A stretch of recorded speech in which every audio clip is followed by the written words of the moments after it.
আল্লাহুস সামাদ লাম ইয়ালিদ ওয়া লাম ইউলাদ ওয়া লাম ইয়াকুল লাহু কুফুয়ান আহাদ। শুধু মুখে কালেমা পড়লেই মুসলমান হওয়া যায় না। সাহাবীদের জীবনের দিকে তাকায় দেখে আল্লাহর নবীর কাছে একজন রাখাল আসছে। রাখালের নাম আসওয়াদ বিন গালিব। ওই খায়বারের প্রান্তে আসছে, এখনো কালেমা পড়ে নাই, মুসলমান হয় নাই। নবীজির কাছে আসছে, আল্লাহর নবী বড় আদর করে বললেন, আসওয়াদ রে, আরো কাছে আসো। একজন রাখাল, চুলের ভিতরে এখনো পর্যন্ত ধুলাবালি, সারা শরীরের ভিতরে ধুলাবালি। এমন আসওয়াদ বিন গালিব কে আল্লাহর হাবিব বললেন, আরো কাছে আসো। করিব, নিকটে আস, নিকটে আস। আসওয়াদ বিন গালিব চিন্তা করলো, কিরে, জীবনে কোন মানুষ তো আমাকে মূল্যায়ন করে নাই, এই মানুষ আমার এত দাম দিচ্ছে। কাছে নেওয়ার পরে নবীজি বলল, কি নাম তোমার? আদর করে যখন নাম জিজ্ঞাসা করেছে, রাখাল বড় আশা নিয়ে বলছে, রাসূল, আমার নাম আসওয়াদ বিন গালিব। জোরে কোন আল্লাহু আকবার। আল্লাহর নবী বলতেছে, তোমার কি মনে চায়? কই, নবী, আমার মনে চায় যদি আমারে কেউ দামি কোনো কিছু দিত, আসবাবপত্র দিত, ঘরবাড়ি দিত, আদর করতো, আর কিচ্ছু আমার লাগবে না। আল্লাহর নবী বললেন, এখনই কালেমা পড়ো। আসওয়াদ বিন গালিব কালেমা পড়েছে। আল্লাহর নবী বললেন, আসওয়াদ রে, ওই খায়বারের প্রান্তে লড়াই চলছে, ইসলামের পক্ষে কাফেরদের বিরুদ্ধে লড়াই চলছে। এখনই তুমি লড়াইয়ের ময়দানে চলে যাও। হাতের মধ্যে শুধু একটা লাঠি, এই লাঠি নিয়ে চলে গেছে খায়বার প্রান্তে আসওয়াদ বিন গালিব। যেই না মাত্র চলে গেছে, কাফেরের তীর এসে বুক চিরে ঢুকে গেছে, জর্জর করে রক্তগুলা পড়তেছে। সাহাবায়ে কেরাম কেউ চিনে না, সবাই বলতেছে কোন গোয়েন্দা মনে হয় ঢুকে গেছে, আমাদের ভিতরে কোন গোয়েন্দা মনে হয় প্রবেশ করে ফেলেছে। আসওয়াদ বিন গালিবকে দেখা মাত্র আল্লাহর হাবিব দুটা চোখ থেকে অজর ধারায় পানিগুলা জল জল করে বের হয়ে পড়েছে। হাত্তা বাল্লাল, আর জমিনের ভিতরে টপ টপ করে নবীর চোখের পানিগুলা পড়তেছে। আল্লাহর নবী তখন কাঁদতেছেন। সাহাবায়ে কেরাম প্রশ্ন করলেন, ওগো নবীজি, আপনার চোখে পানি কেন? আল্লাহর নবী বললেন, আমার আসওয়াদ এসেছিল বড় আশা করে, দুনিয়ার কেউ নাকি তাকে আদর করে না, যত্ন করে না। আমি দেখতে পাচ্ছি আমার আসওয়াদকে আল্লাহ পাক খায়বার প্রান্তে কবুল করেছে। জান্নাতের জন্য যিনি বিজয়ী বানায় দিয়েছেন তিনি কে? একটু আল্লাহর নামটা মোহাব্বত নিয়ে বলেন তো, আল্লাহ। আসওয়াদ বিন গালিব কবুল হয়ে গেছে। এই মাহফিলে যারা আমরা বসছি, শুধু মুখে কালেমা পড়লেই মুসলিম হওয়া যায় না। কওলান ওয়া ফি'লান ওয়া আকীদাতান, মুখে আপনি যেভাবে কালেমা পড়বেন, মুখে কালেমা পড়ার পরে আপনি কার্যত যখন কালেমা বাস্তবায়ন করবেন, আমল করবেন, বিশ্বাসে যখন পরিবর্তন আনবেন, যিনি আপনাকে অবশ্যই এই মাহফিল থেকে কবুল করবেন তিনি কে? আল্লাহ পাকের চারটা পরিচয় দেওয়া হয়েছে সূরাটার ভিতরে। প্রথম পরিচয় আল্লাহ বলছেন তিনি একক, দ্বিতীয় কেউ নাই, কেউ নাই, কেউ নাই। জোরে করে আল্লাহু আকবার। এখানে আমার অনেক হিন্দু ভাইয়েরা আছেন, এই নাজিরপুরে অনেক হিন্দু ভাইয়েরা আছেন, শ্রদ্ধা রেখে আমি বলতে চাই, মা তাসিফাতি মা আস্তি আমদাবে, মা তাসিফাতি মা আস্তি, আল্লাহ ছাড়া আল্লাহর কোনো প্রতিমূর্তি নেই, আল্লাহ ছাড়া আল্লাহর কোনো মূর্তি নেই, আল্লাহ ছাড়া আল্লাহর কোনো ভাস্কর্য নেই। মা তাসিফাতি মা আস্তি, এটা আপনাদের ধর্মগ্রন্থের কথা। যজুবেদ, ঋগ্বেদ, শানবেদ, অথর্ববেদ, স্মৃতি, শ্রুতি, উপনিষদ সব পড়ে দেখবেন আল্লাহর কোনো ভাস্কর্য নাই, কোনো ফটো নাই, তিনি একক। সূরা ইখলাসের বক্তব্য অন্যান্য ধর্মাবলম্বীদের বক্তব্য পুরাটাই এক, মালিক হচ্ছে একক। জোরে কোন আল্লাহু আকবার। এরপরে আয়াতে কারিমার দিকে নজর দেন আমার ভাইয়েরা। আল্লাহুস সামাদ, আল্লাহ হচ্ছেন অমুখাপেক্ষী। জীবনে একটা সুই হলেও আপনার চাওয়া লাগে কার কাছে? সুই কি আল্লাহর কাছে চাননি? আসলে চান? মাগরিবের পরে যদি দোকানে সুই কিনতে যান নাজিরপুর বাজারে, কেউ সুই বিক্রি করবে না, বলবে যে হুজুর যদি মুখে না বলতেন তাইলে হয়তো সুইটা বিক্রি করতাম, মুখে বলে ফেলছেন এখন আর সুই বিক্রি করব না। কেন? কারণ মাগরিবের পরে সুই বিক্রি করলে বড় অকল্যাণ হয়। জোরে কর নাউজুবিল্লাহ। আল্লাহুস সামাদ মানে আল্লাহ মুখাপেক্ষী, কারো কাছে কোনো কিছু চাওয়া লাগে না। আল্লাহর সামনে আমরা কত ছোট চিন্তা করেন, আল্লাহর সামনে আমি আপনি এত ছোট। ইন্না ওয়ালাকুম ওয়া ইনসাকুম ওয়া জিন্নাকুম কামু ফি সাঈদিন ওয়াহিদিন, সব মানুষগুলো সব জিনগুলো খোলা মরু প্রান্তে, যদি মরু প্রান্তের ভিতরে যদি সবাই দাঁড়ায় যান, একজন একজন করে সবাই যদি মালিকের কাছে চাওয়া শুরু করে, ফাআতাইতু কুল্লা ইনসানিন মাসআলাতাহু, একজন একজন করে সবাইকে যদি মালিক দেওয়া শুরু করে, মা নাকাসা মিম্মা যালিকা ইনদি ইল্লা কামা ইয়ানকুসুল মিখিয়াতু ইযা উদখিলাল বাহর, সমুদ্রের ভিতরে সুই প্রবেশ করে সুই উঠালে যেমন সমুদ্র টের পাবে না, সবার মনের চাহিদা পূর্ণ হয়ে যাবে, মালিকের ভান্ডার থেকে সামান্য কমবে না। আল্লাহ রাব্বুল আলামিন সূরা ইখলাসের ভিতরে পরিচয় দিলেন। কাফেরদের প্রশ্নের জবাবে আল্লাহ সূরা নাযিল করলেন।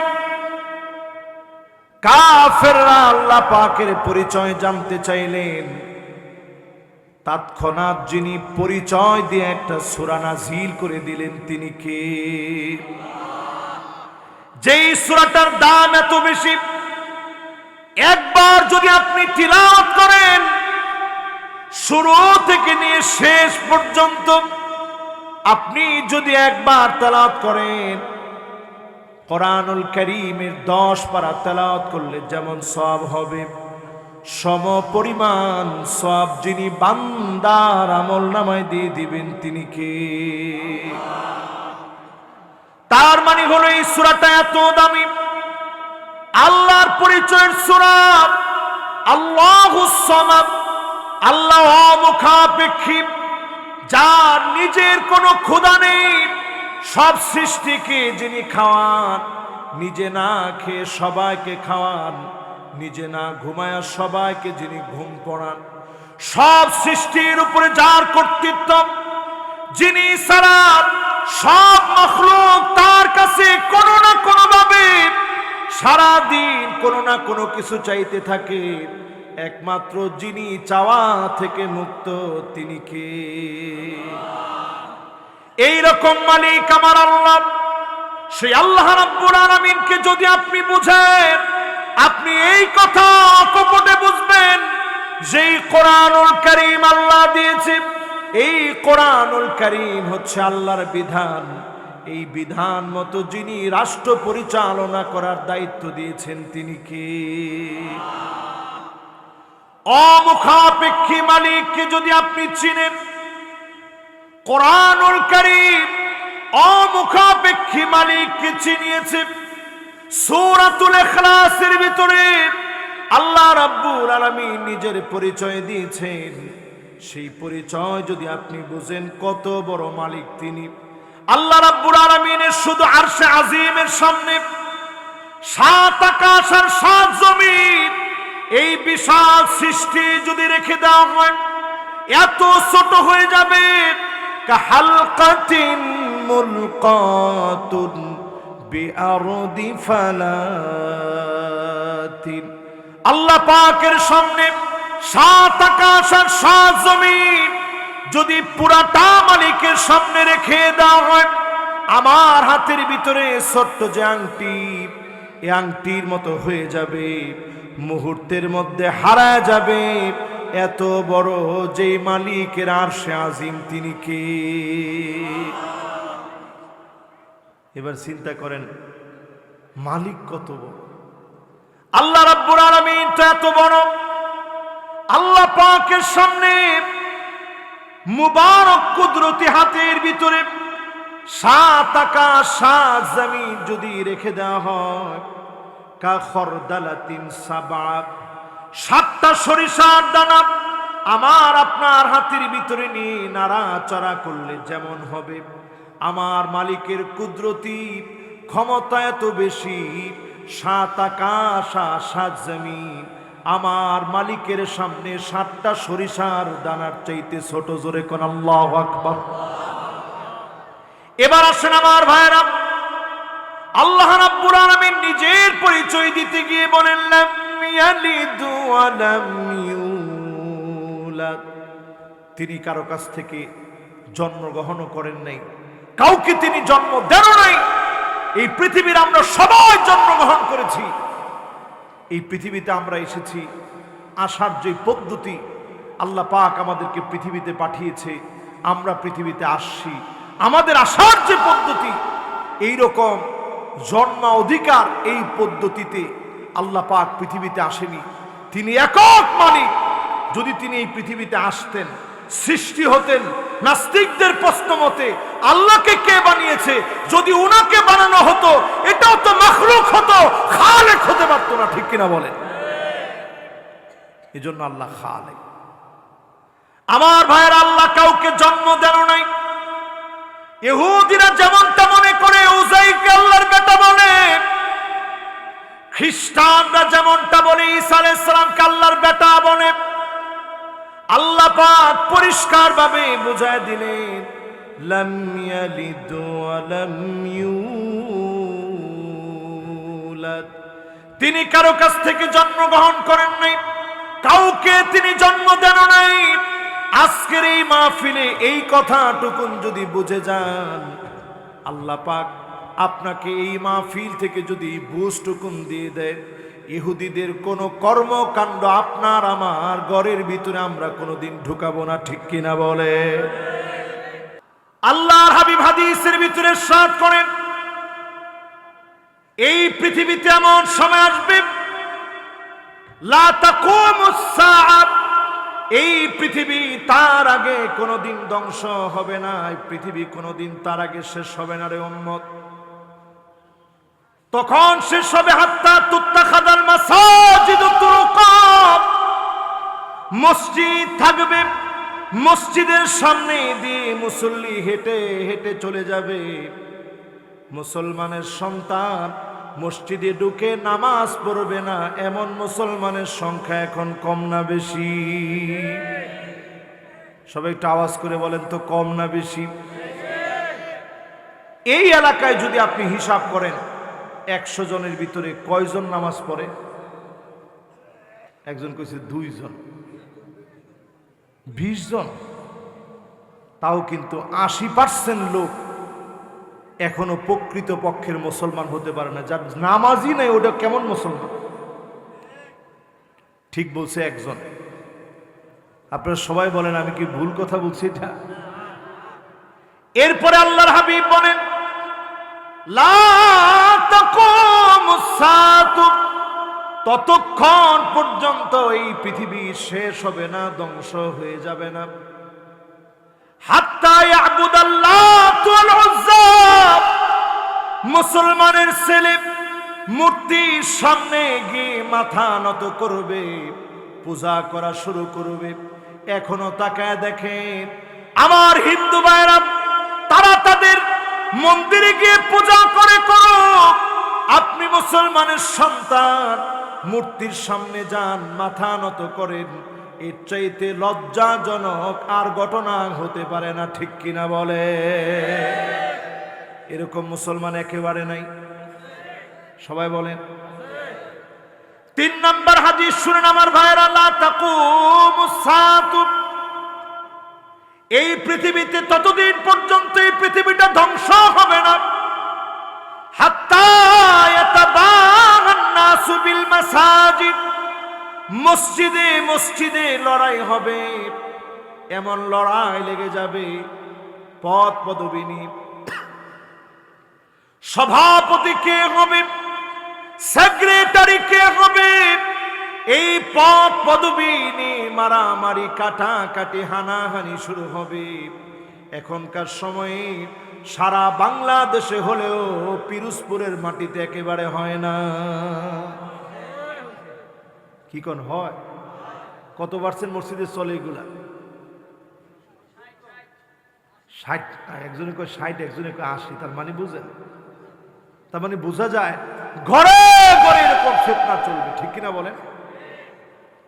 এরপরে 4 নম্বর হাদিস শুনেন আমার ভাইরা। আল্লাহর হাবিব বলেন লা তাকুমুস সাআতু, এই পৃথিবীটা ততদিন পর্যন্ত শেষ হবে না,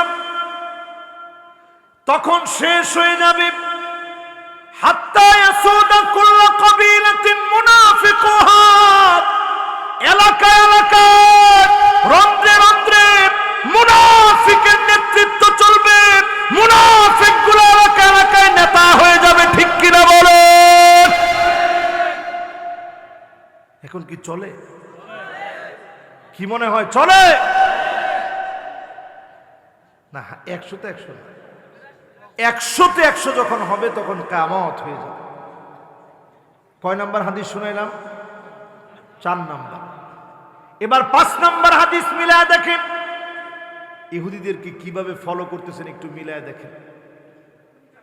5 নাম্বার হাদিস শুনেন লা তাকুমুস সাআতু, এই দুনিয়া ততক্ষণ পর্যন্ত শেষ হবে না, এই দুনিয়া ততক্ষণ পর্যন্ত ধ্বংস হবে না, কিয়ামত হবে না।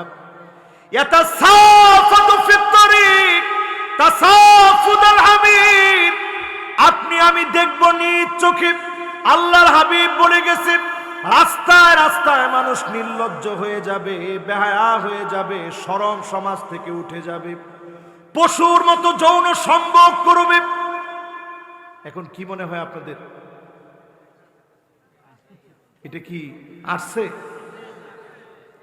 আপনারা দেখছেন গত 2 দিন ধরে টক অফ দ্য কান্ট্রি কুষ্টিয়ার এক ছেলে, নাম হচ্ছে রাজিবুল, না নাম, কুষ্টিয়ার এক ছেলে রাজিবুল নামের এক ছেলে, বিয়ে যদি 1টা 2টা করতো, এই পর্যন্ত বিয়ে করছে 7টা।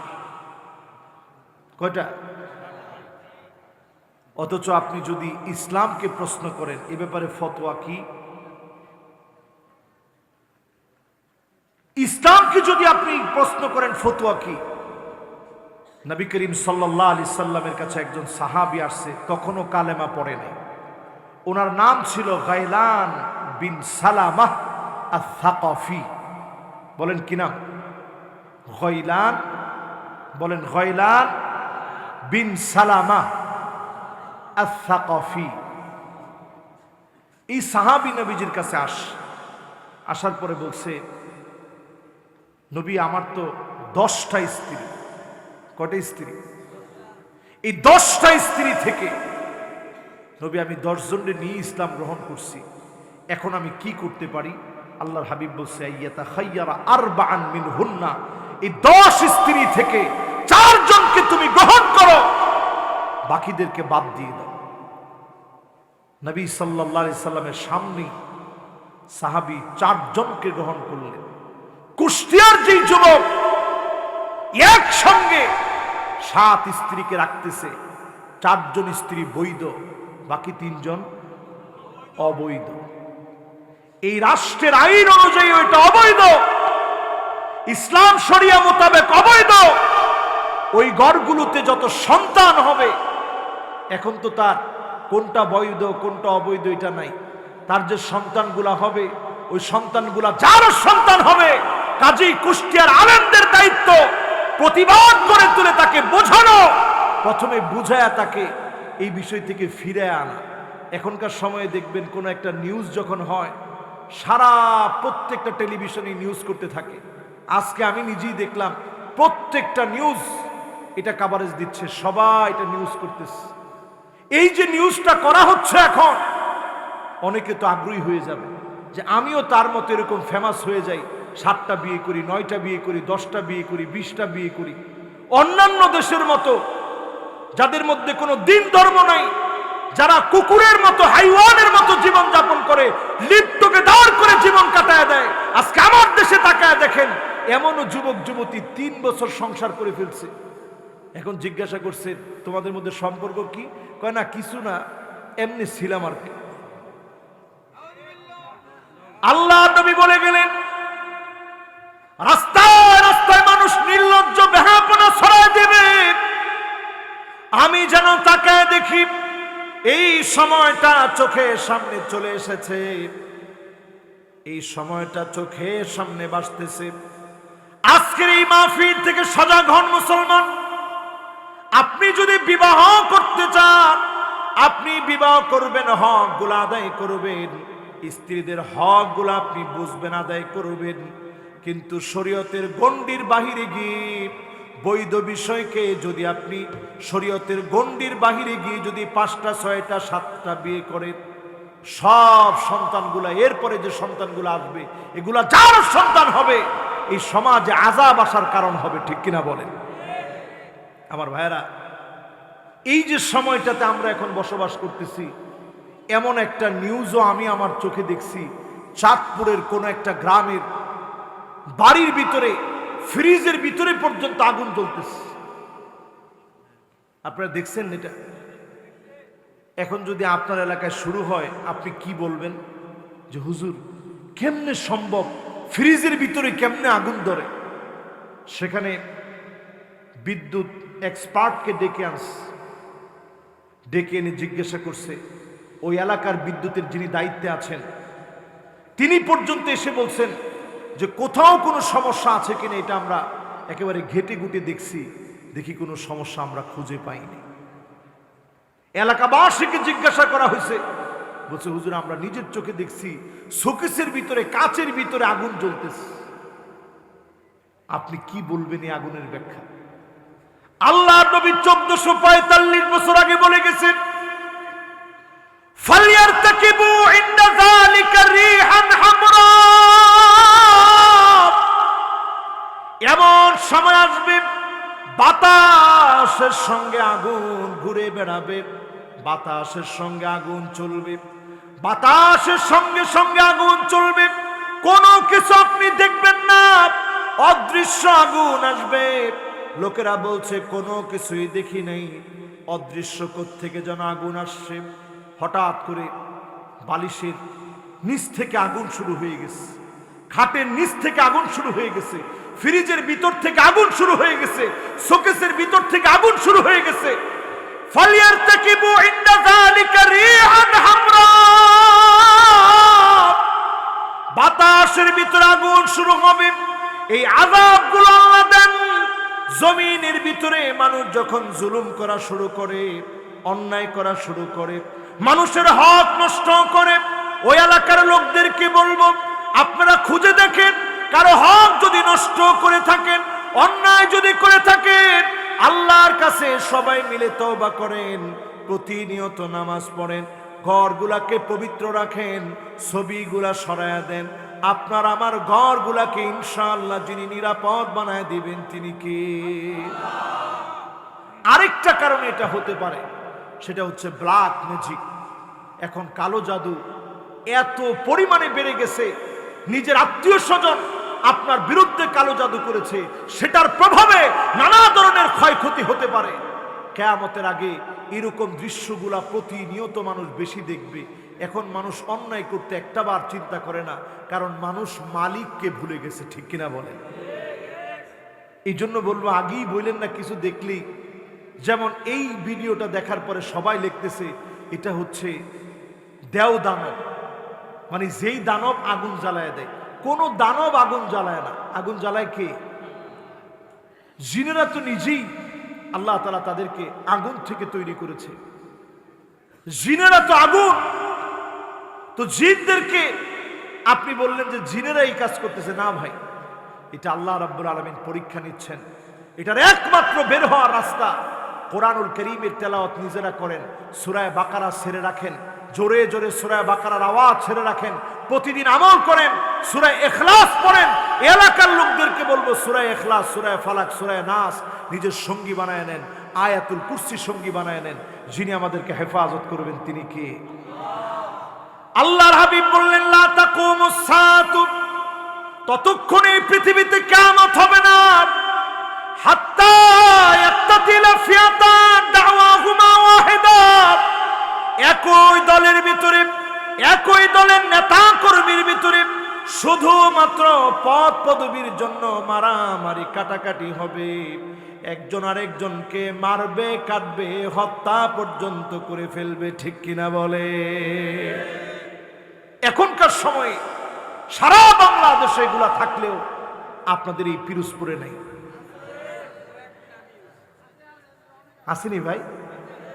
একই দল, একই মার্কা, একই আখলাক, একই চরিত্র হওয়ার পরেও নিজে শুধু পদ পায় নাই, এই জন্য একজন আরেকজনের বিরুদ্ধে লড়াই করে। আছে না নাই? এবার আসুন আমার ভাইরা পরের হাদিসের দিকে দেখি। কষ্ট হচ্ছে আপনাদের? পরের হাদিসের দিকে দেখি। নবী আলাইহিস সালাতু ওয়াস সালাম বলছেন লা তাকুমুস সাআতু, এই পৃথিবীতে ততক্ষণ পর্যন্ত কিয়ামত হবে না, এই দুনিয়া ততক্ষণ পর্যন্ত শেষ হবে না হাত্তা ইয়াকতুলা জারহু, প্রতিবেশী প্রতিবেশীকে মেরে ফেলবে, মিলজিল থাকবে না, একজন আরেকজনকে মেরে ফেলবে, ঘরের ভিতরে ঘুমাইতে দিবে না। এগুলো এখন হয়নি?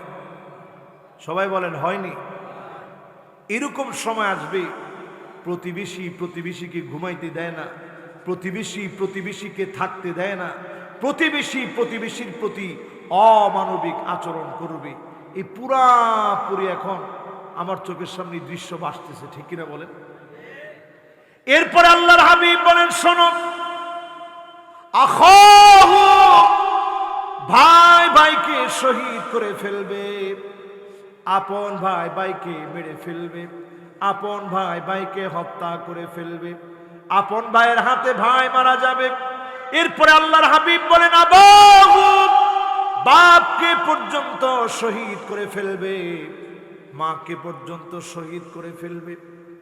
যেই মা বাপ নিজে না খেয়ে আপনাকে খাওয়ানো, নিজে না পড়ে আপনাকে পড়াইলো, এমন মা বাপকে পর্যন্ত সন্তান মেরে ফেলবে। এমন দৃশ্যগুলা চোখের সামনে ভাসবে। আজকে আমি নিজে দেখি এমন দৃশ্যগুলা চোখের সামনে আমাদের দেশে পর্যন্ত দেখে ফেলেছি। তার মানে বুঝে নেন কিয়ামতের সময়টা বড় বেশি সন্নিকটে। এর অন্যতম কারণ হলো প্রতিনিয়ত ইহুদিদেরকে অনুসরণ করলেন আপনি, ইহুদিদের আচার আচরণগুলো মেনে নিলেন, ইহুদিদের কৃষ্টি কালচারগুলো মেনে নিলেন। শিবরণ বিশ্ববিরিন এক বিগত পরিমাণ যদি তারা গিয়ে থামে, আপনিও এক বিগত পরিমাণ গিয়ে থামেন। আজকে থেকে ইহুদিদের আচার আচরণগুলা বন্ধ করেন। আমার আপনার ঘরগুলাকে যিনি কবুল করে দিনের বিজয়ের বিপ্লব মশাল আমার ঘর থেকে সরাইয়া দিবেন তিনি কে? এরপরে আমার ভাইরা শেষ আয়াতে কারীম, ওয়ালাম ইয়াকুল লাহু কুফুয়ান আহাদ, তার সমকক্ষ কেউ নেই। বলেন তার সমকক্ষ, সবাই বলেন তার সমকক্ষ। আজকের আপনি নিউজ দেখেন, আমি ইদানিং দেখি আমাদের দেশের অনেক মিডিয়া একসময় হুজুরদের বিরুদ্ধে বিরুদ্ধাচারণ করত, এখন সব মিডিয়াগুলো ফিলিস্তিনের পক্ষে এমন পজিটিভ নিউজ দিচ্ছে। আমি দেখলাম আমাদের দেশের ইন্ডিপেন্ডেন্স সহ, সময় টেলিভিশন সহ এই প্রাণবন্ত লড়াই করতে গিয়ে সাহাবাই কেরাম রিদওয়ানুল্লাহি আলাইহিম আজমাইন মাত্র 3000, কয় হাজার? আমি নিজে এই বছর জর্ডান গেছি, যেখানে যুদ্ধটা হয়েছে আমার নিজের চোখে দেখছি। মুতা প্রান্তে আমি দাঁড়িয়ে উপলব্ধি করেছি, আল্লাহ, 1000 কিলোমিটার পাড়ি দিয়ে সাহাবায়ে কেরাম আসছে ক্ষুধা পেটে, কোনো খাবার নাই, পানি নাই, কিছু নাই, মরুময় এই প্রান্ত হেঁটে ক্ষুধা পেটে সাহাবায়ে কেরাম আসছে। 3 দিন শুধু সাহাবায়ে কেরাম রাত যাপন করে একটু মনের ভিতরে ভয় আসছে, এই লাখ বাহিনীর বিরুদ্ধে লড়াই করব কেমনে। সাহাবায়ে কেরামের ভিতরে আব্দুল্লাহ বিন রাওয়াহা সুসাহিত্যিক ছিলেন, কবি ছিলেন। তিনি দাঁড়ায় বক্তৃতা দিয়ে বললেন, একজন আমরা এই প্রান্ত থেকে ভয় পেয়ে যাব না, প্রয়োজনে জীবনটা দিয়ে দিব, রক্তগুলা সব ঝরে পড়বে, প্রত্যেকের রক্ত এই জমিনের ভিতরে পড়বে, প্রত্যেকেই প্রান্তে শহীদ হয়ে যাব, একজন আল্লাহ নবীর কাছে পরাজিত চেহারা নিয়ে যুদ্ধ থেকে পালায়নকারী হিসাবে ফিরে যাব না, একজন আমরা ফিরব না। চলো সবাই জিহাদের ময়দানে। প্রাণবন্ত এই বক্তৃতায় সবার প্রাণ ফিরেছে, জিহাদের দিকে ধাবিত হয়েছে। প্রাণান্তকর লড়াই করতে করতে যায়েদ বিন হারেসা রাদিয়াল্লাহু তাআলা আনহু শহীদ হয়ে গেছে। জোরে বলেন আল্লাহ।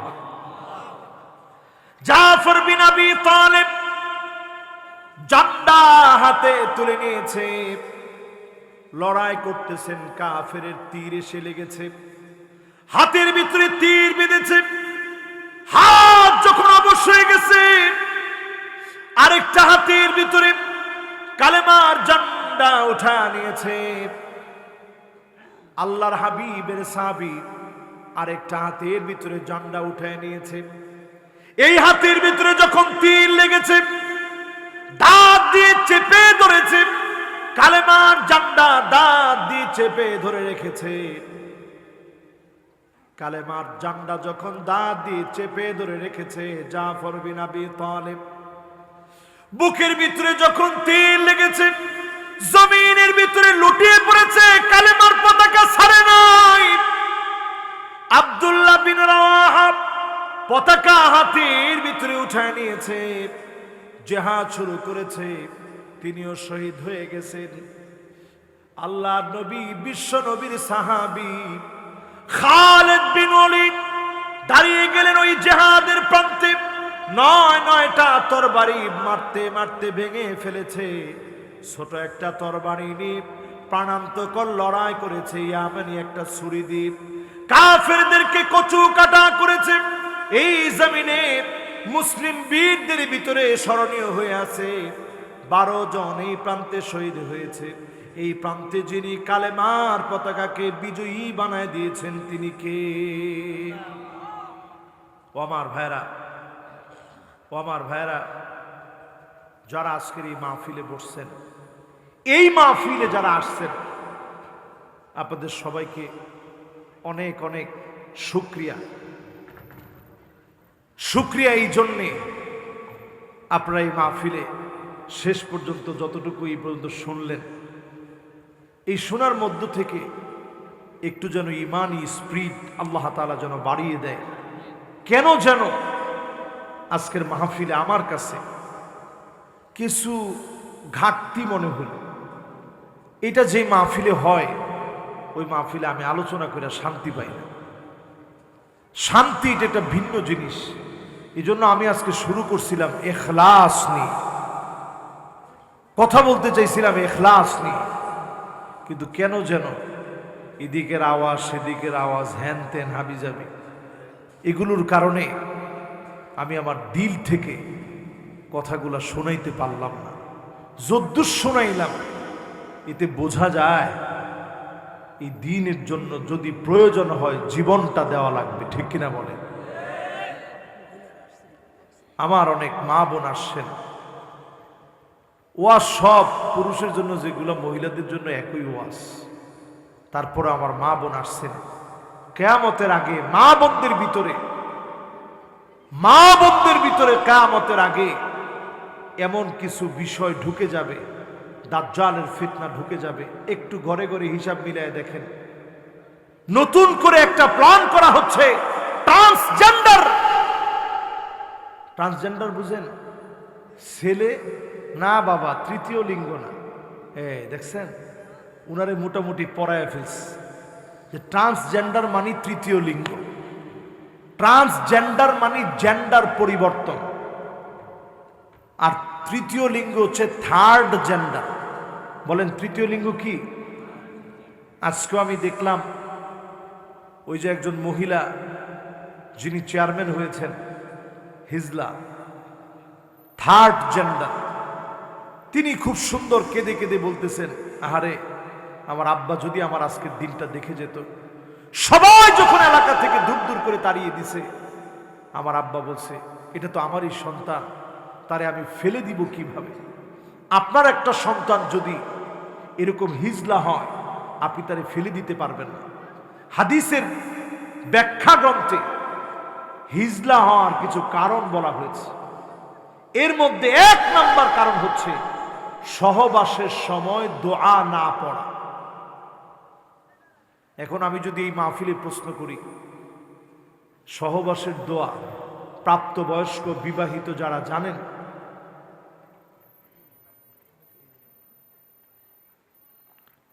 আচ্ছা কে বলতে পারবেন? একজন বলেন তো দেখি দোয়াটা কি। দেখছেন কারবার? একটা লোক আপনারা বলতে পারলেন না যে হুজুর দোয়াটা এইটা। আল্লাহুম্মা জান্নিবনা শাইতান। দেখেন অবস্থাটা, একজনও কিন্তু আপনারা বলতে পারলেন না পুরাপুরি। কন্ত দেখি আল্লাহুম্মা।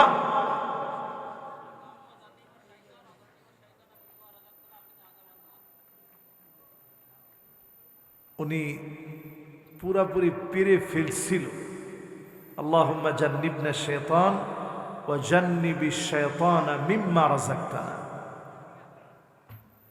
মাশাআল্লাহ ভাই, সুন্দর বলছে।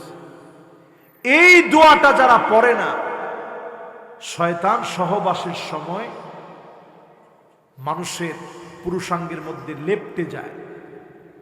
সেই সময় যে সন্তান হয়, ওই সন্তানটা হিজড়া হতে পারে, থার্ড জেন্ডার হতে পারে, তৃতীয় লিঙ্গ হতে পারে। এটা আল্লাহ তাআলা অন্য কারণেও পরীক্ষার জন্য আপনাকে দিতে পারে। কিন্তু ট্রান্সজেন্ডার এত মারাত্মক, ছেলে মেয়ের মতো হয়ে যাওয়া, মেয়ে ছেলের মতো হয়ে যাওয়া, পুরোপুরি হরমোন চেঞ্জ করা, নিজের অঙ্গ প্রত্যঙ্গ চেঞ্জ করে ফেলা, এটা আল্লাহর সৃষ্টির বিকৃতি ঘটানো। এই ব্যাপারে আমেরিকা খুব ফোর্স করতেছে, আমেরিকা খুব ফোর্স করছে, খুব শক্তি খাটাচ্ছে আমার দেশের উপরে। এই ট্রান্সজেন্ডারের ব্যাপারে যেন পার্লামেন্ট থেকে আইন করা হয়, বৈধতা দেওয়া হয়। যদি এই রকম বৈধতা আসে, মনে রাখবেন কোন ছাত্রাবাস নিরাপদ থাকবে না, কোন ছাত্রীবাসও নিরাপদ থাকবে না। ঠিক কিনা বলে? আল্লাহর আযাবের জন্য প্রস্তুত হন মুসলমান। সমকামিতা পৃথিবীর বহু দেশে চলতেছে, এই জন্য আযাবগুলোও চলে আসছে ম্যাক্সিমাম। সামনের পৃথিবীতে লড়াই হবে পানির জন্য লড়াই। আপনারা বরিশালের মানুষ বলবেন, হুজুর সব দিকে পানি আর পানি, পানির জন্য কিসের লড়াই হবে? সারা দুনিয়াতে একটা সময় লড়াই হবে, পানির জন্য লড়াই। শুকায় যাবে, প্রান্তকে প্রান্ত শুকায় খা খা মরুভূমি হয়ে যাবে। মানুষ পানির জন্য ভিক্ষুকের মতো তাকায় থাকবে। আমাজান অলরেডি মানুষ জ্বালিয়ে ফেলতেছে, পৃথিবীর ফুসফুসটাকে জ্বালায় পুরায় ছারখার করে দিচ্ছেন। এই পৃথিবীর ভিতরে 36টা দেশের মধ্যে এখন লড়াই চলছে। পৃথিবীতে লড়াই করতে করতে এমন একটা অবস্থা হবে, পৃথিবী মানব শূন্য হয়ে যাবে লড়াইয়ে লড়াই। ও আমার ভাইয়েরা, ঠিক এই কথাগুলা বলতে বলতে কয়েকজন লিখছেন যে হুজুর কিয়ামতের আগে মহিলাদের কি অবস্থা হবে, এটা নিয়ে একটু ওয়াজ করেন, এটা নিয়ে একটু ওয়াজ করি। এখনকার সময়ে ট্রান্সজেন্ডার যখন আসতেছে, একটু চিন্তা করেন, অসংখ্য ছেলে মুসলমানের সন্তান হাতের ভিতরে চুরি পরে, এরকম আছে না নাই? মুসলমানের ছেলে কানের ভিতরে দুল পড়ে, আছে না নাই? শুধু বাকি আছে নাকের ফুল। কি বাকি? আর সব হয়ে গেছে। আল্লাহর হাবিব বলেন, আল মারআল মুতারাজ্জিলা আল মুতাশাব্বিহাতু বিররিজাল, এমন সময় আসবে মেয়ে ছেলের মতো পোশাক পরবে, ছেলে মেয়ের মতো পোশাক পরবে। এমন দেখবেন এই পৃথিবীর ভিতরে এমন সময় আসবে কাসিয়াতুন আরিয়াত, মহিলাদের ভিতরে পর্দা থাকবে না, উলঙ্গপনা বেহাপনা বেড়ে যাবে। এমন পোশাক পরবে তাকালে মনে হবে কোনো পোশাক পরে নাই। এখন কি সময়টা আসছে ভাই? চলে আস। এরপরে দেখবেন আন্নানা, এমন সব মহিলা বের হবে যেই মহিলা বলবে সব আমার নামে লিখে দাও, তোমার মা বাবার নামে 1 টাকা খরচ করতে পারবা না। এমন বউ এখন ঘরে ঘরে আসে না নাই? এরপরে দেখবেন মান্নানা, কথায় কথায় বলবে আমি দেখে আপনার ঘর করিয়া খাইয়ে গেলাম, আমি দেখে ভাত খাইয়ে গেলাম, অন্য মহিলা হলে খেত না। এরকম মহিলা এখন আসে না নাই? এরপরে দেখবেন হান্নানা, এমন সব মহিলা বের হবে যেই মহিলা সারাদিন আপনি কষ্ট করে আসছেন, স্ত্রীর কাছে চাইছেন স্ত্রী একটু পানি দিও তো, বলার সাথে সাথেই বলে খুঁজার আবদার পান না, আপনার পানি আপনি নিয়ে খান। এরকম মহিলাও কি এখন ঘরে ঘরে আসে? অথচ চিন্তা করেন বেশি দিন দূরে যাওয়া লাগবে না, 30 বছর আগেই যদি আপনি খোঁজ নেন, আপনি দেখবেন স্বামী অজুটা করে বের হয়েছে, স্ত্রী গামছাটা নিয়ে দাঁড়ায় আস। কারণ স্ত্রী জানে আমার স্বামী এখন নামাজ পড়তে যাবে, এই নামাজ পড়তে গেলে ফাহুয়া হাযুহু, সে আমার জন্য দোয়া করবে, এই দোয়ার কারণে আমার ভাগ্য যিনি পরিবর্তন করবে, ঘরের ভিতরে যিনি বরকত দিবেন তিনি কে? ও আমার ভাইরা, এরপরে দেখবেন কান্নানা, একটু বসছেন একটু শান্তিতে, হঠাৎ করে মহিলা এসে বলবে উঠেন উঠেন। আপনি অবাক হয়ে যাবেন, কিরে উঠেন কয়েকে? মাত্র বসলাম আরাম করে। বলবে এটা আমার নিজের বাপের বাড়ি থেকে আনছি, যৌতুক নিছেন আবার এটার মধ্যে বসছেন। যৌতুক হালাল না হারাম? হারামের ভিতরে কোনো আরাম। এরপরেরটা দেখবেন আরো মারাত্মক, এগুলা দাজ্জাল আসার আগে পৃথিবীর ভিতরে মহিলাদের ভিতরে ঢুকবে। দেখবেন হাদ্দাকা, এমন সব মহিলা বের হবে যেই মহিলারা সারা দিন কষ্ট করে একটা জামা নিয়ে আসছেন, দেখা মাত্র বলবে কি আনলেন, মানে ওনার পছন্দ হয় নাই। এ মার্কা মহিলা আছে না নাই? এরপরে দেখবেন সাদ্দাকা, কথায় কথায় তর্ক করবে, স্বামীর সঙ্গে ঝগড়া করবে। এরকম মহিলাও কি আছে? এরপরে দেখবেন বাররাকা, এমন সব মহিলা আসবে যেই মহিলারা শুধু তর্কই করবে না, স্বামীর গায়ে হাত তুলতে পর্যন্ত দেরি করবে না। ঠিক কিনা বলেন? এই মাহফিল থেকে বলি, আমার যে মা বোন এই মাহফিলে আসছে, এই যে কথাগুলো বললাম এগুলা দাজ্জাল আসার আগে পৃথিবীর ইহুদি নারীদের মধ্যে ঘটার কথা। এখন আমাদের মহিলাদের মধ্যে এরকম ঘটছে কিনা আপনারা বলেন? ঘটছে। এবার আপনাদেরকে আবার আমি একটু প্রশ্ন করি, আপনারা কয়জন ঘরের মধ্যে মাঝে মাঝে ঝাড়ু দিছেন, পুরুষ ঘর ঝাড়ু দিছেন, এরকম কে কে আছেন? হাত তুলে তো দেখি।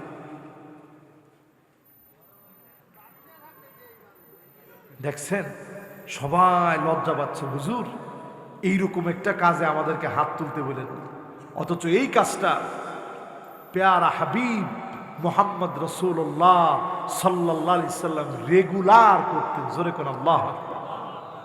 ফাকান্নাসা রাসূলুল্লাহ, আল্লাহর হাবিব বিশ্ব নবী, নবী আমার, তিনি নিজে ঘর ঝাড়ু দিয়ে দিতেন।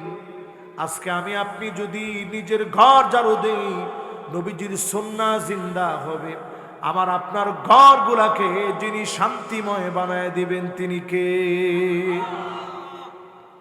এরপর আমার ভাইরা যতজন এখানে বসছেন, মাঝে মাঝে তরকারি কাটছেন, এমন কেউ আছেন? একজন পাইছে, 2 জন 3 জন 4 জন 5 জন 6 জন 7 জন, মাশাআল্লাহ, লিল্লাহে তাকবীর। এই যারা তরকারি কাটছেন এর একটা সুন্নাহ। রসুল নিজে ওনার একটা ইয়ামানি ছুরি ছিল, এই জায়গায় রাখতেন, ছোট ছুরি। এগুলা এখনো ইয়ামানের লোকেরা রাখে। ওমানেও রাখে, দুবাইও রাখে। এখানে ছোট্ট একটা ছুরি, এই ছুরি দিয়ে আল্লাহর হাবিব নিজে তরকারি কেটে দিতেন। জোরে কোন আল্লাহু আকবার। স্ত্রীকে নাম ধরে আদর করে ডাকবেন, ছোট ছোট নামে ডাকবেন, সব সময় এক নামে না, বিভিন্ন নামে রাখবেন। রাত্রে মাঝে মাঝে ঘুরতে নিয়ে যাবেন। রসুল ঘুরতে নিয়ে গিয়ে উহুদ পাহাড়টা দেখায়া বলতো, স্ত্রীরা তাকায় দেখো, জাবালুন ইউহিব্বুনা ওয়া নুহিব্বুহু, এই পাহাড়টা আমাদেরকে বড় ভালোবাসে, আমরাও এই পাহাড়টারে বড় ভালোবাসি। জোরে কোন আল্লাহু আকবার। এই জন্য পুরা উহুদ পাহাড়টাকে উঠায়া আল্লাহ পাক জান্নাতের মধ্যে সাজায় রাখবে। জোরে কোন আল্লাহু আকবার। রসুল স্ত্রীদেরকে নিয়ে এক প্লেটে খাইতেন, একসঙ্গে গোসল করতেন। এইগুলা আমাদের আমলের মধ্যে নাই, ঠিক কিনা বলেন ভাই? এবার শেষ কথায় আসি, একেবারে আজকের মাহফিলের শেষ কথা। আল্লাহর গোলামেরা যারা মাহফিলে বসলাম, এই মাহফিল থেকে সূরা ইখলাসের তাফসীর শুনে কি নিয়ে বাড়ি ফিরব? ইখলাস নিয়ে যদি বাড়ি ফিরতে পারেন, অনেক বেশি ইবাদত করার জন্য আপনার জীবনের সুযোগ আপনি নাও পেতে পারেন। যদি ইখলাসের সঙ্গে ইবাদত করেন, কাজকর্মগুলা যদি করেন, আনানাস সামা, সুদূর ওই আকাশের মেঘমালা পর্যন্ত যদি গুনাহ করে ফেলেন, যিনি আমাকে আপনাকে মাফ করে দিবেন তিনি কে? শুধু আল্লাহর কাছে ইখলাস নিয়ে খাঁটি মনে তওবা করার জন্য আসেন, আল্লাহ মাফ করে দিবেন ইনশাল্লাহ। বলেন, এই মাহফিলে যারা আমরা বসছি, সূরা ইখলাসের নাম অনুযায়ী এই সূরার আরো অনেকগুলো নাম আছে। এই সূরার নাম সূরাতুত তাওহীদ। এই সূরার অনেকগুলো নামের ভিতরে ইখলাস নামটা সবচেয়ে প্রসিদ্ধ। কেন আল্লাহ ইখলাস নাম দিলেন? কারণ ইখলাস হচ্ছে আসলুশ সেই, বস্তুর মূল জিনিসই হচ্ছে ইখলাস। আপনার আমার ইখলাসটা থাকে গোপনে। এই গোপন জায়গাটা যদি পরিশুদ্ধ হয়, যিনি আমাকে আপনাকে কবুল করবেন তিনি কে? এই জন্য সব কাজ আমরা ইখলাসের সাথে করতে রাজি আছি তো ইনশাআল্লাহ? রাজি আছি ইনশাআল্লাহ। আজকে থেকে আর দূরে থাকেন না।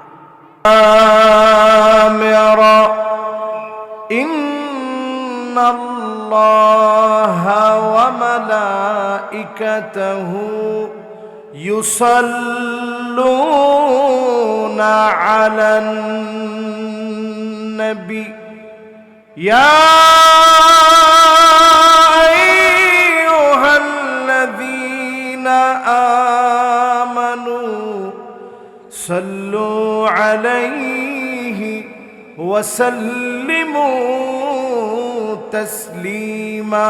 আল্লাহুম্মা সাল্লি আলা মুহাম্মাদ ওয়া আলা আলি মুহাম্মাদ কামা সাল্লাইতা আলা ইব্রাহিম ওয়া আলা আলি ইব্রাহিম ইন্নাকা হামিদুম মাজিদ।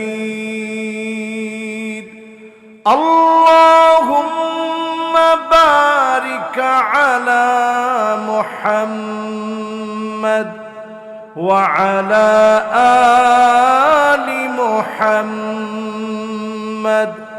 কামা বারাকতা আলা ইব্রাহিম ওয়া আলা আলি ইব্রাহিম ইন্নাকা হামিদুম মাজিদ।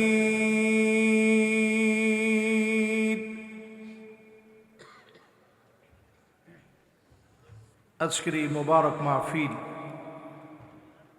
দক্ষিণ লেবু জিলবুনিয়া জামে মসজিদের মসজিদ কমিটি ও এলাকার যুবকদের উদ্যোগে আয়োজিত ৭৪তম বার্ষিক ঐতিহ্যবাহী ওয়াজ ও দোয়ার মাহফিলের সম্মানিত মোহতারাম প্রধান অতিথি সমর রেজাউল করিম এমপি মহোদয়, মাননীয় মন্ত্রী মৎস্য প্রাণী সম্পদ মন্ত্রণালয়, আমরা ওনার জন্য প্রাণ ভরে দোয়া করি যে কথাগুলো আজকে তিনি বললেন, আল্লাহ রাব্বুল আলামিন ওনার এলাকাবাসীর সামনে যে কথাগুলো তিনি রাখলেন, আল্লাহ পাক যেন ওনাকে দ্বীনের জন্য হায়াতে তয়্যিবার সাথে কবুল আর মঞ্জুর করেন। পড়েন আমিন।